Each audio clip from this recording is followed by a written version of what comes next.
নজিরবিহীন কাণ্ডের সাক্ষী বিশ্রামগঞ্জ এলাকা। অভিযোগ, রাতের আধারে দুষ্কৃতী দল বিশ্রামগঞ্জ বিদ্যাজ্যোতি স্কুলে হানাদারি সংঘটিত করে।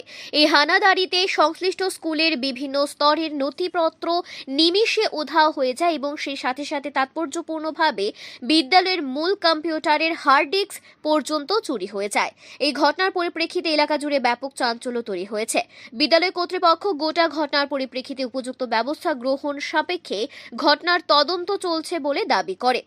এই ঘটনার পরিপ্রেক্ষিতে এলাকা জুড়ে ব্যাপক গুঞ্জন তৈরি হয়েছে যে যেহেতু অন্যান্য চুরির সাথে এই ঘটনা সামঞ্জস্যপূর্ণ নয়, যদি বাকি বিভিন্ন ক্ষেত্রে চুরির ঘটনাগুলোর সাথে মিল থাকতো তাহলে অন্যান্য সামগ্রী ছড়িয়ে যেত, কিন্তু যেহেতু কম্পিউটারে হার্ড ডিস্ক সহ গুরুত্বপূর্ণ নথি চুরি গেছে, সেই কারণে এর পেছনে গভীর রহস্য রয়েছে বলেও এলাকা জুড়ে গুঞ্জন।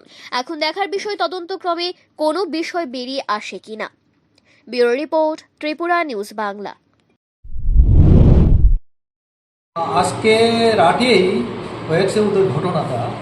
তো আমরা সকালে যখন মর্নিংয়ের স্টাফে এসে পড়েছি তখন আমাকে খবর দিয়েছে সকাল 7টায় যে চুরি হয়েছে। আমাদের দেখুন নিঃশব্দ খোলা, কয়েকটা রুম খোলা, এক্সাম রুম খোলা, আমার room, vice principal, gas section, establishment section এবং ক্লাসরুমগুলি খোলা ছিল। তো চুরি হয়েছে হার্ড ডিস্ক, দুটি হার্ড ডিস্ক নিয়ে গেছে, সিসি ক্যামেরা এবং হার্ড ডিস্ক কম্পিউটারের এটাও চুরি হয়েছে এবং সব কিছু লন্ডভন্ড করে রেখেছে। 7টা রুম খোলা আছে, এখন 7টা রুমে ঢুকেছে। তো এক্সাম রুমের কম্পিউটার নিয়েছে, এটা হার্ড ডিস্ক। নাইট গার্ড আমাদের এখানে নাই, নাইট গার্ড আমরা জিজ্ঞেস করতে পারিনি, যেহেতু নাইট গার্ড নেই। আমি সঙ্গে সঙ্গে খবর পাওয়ার সঙ্গে সঙ্গে 7টায় আমি থানাকে খবর দিয়েছি, ওসির সাথে ওনারাও পুলিশ পার্সোনাল পাঠিয়েছেন। তো ওনারা বলেছেন ওনারা না আসা পর্যন্ত আমরা যেখানে ঘটনা ঘটেছে সেখানে কাশি না যেতে এবং কাজ না করতে। স্যার, এটা আজকে তো পরীক্ষা আছে, আমাদের আনসার স্কিলগুলো আমাদের কাজ করতে হয়, আমাদের প্রেজেন্সেই আমরা এগুলি পাস করব। Bishramganj higher secondary school, Vidyajyoti school, Sepahijala school. Bishramganj স্কুলে আজকে যে চুরির ঘটনা সেটা আমার কাছে মনে হয় অস্বাভাবিক, কিন্তু আমার বাস্তবে মনে করছি স্বাভাবিক। কেননা বিগত কিছুদিন আগে এইখান থেকে যারা ক্যান্টিন দিয়েছে ওনার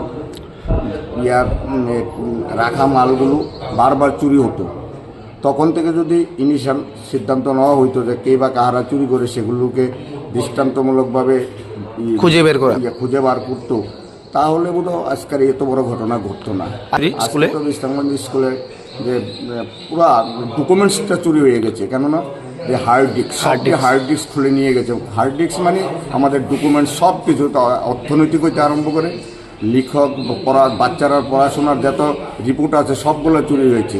সেটাই আমাদের স্কুলের সম্পদ, সেই সম্পদটাই পুরাটাই চুরি হয়ে গেছে। টোটাল 4টা রুমে চুরি হয়েছে।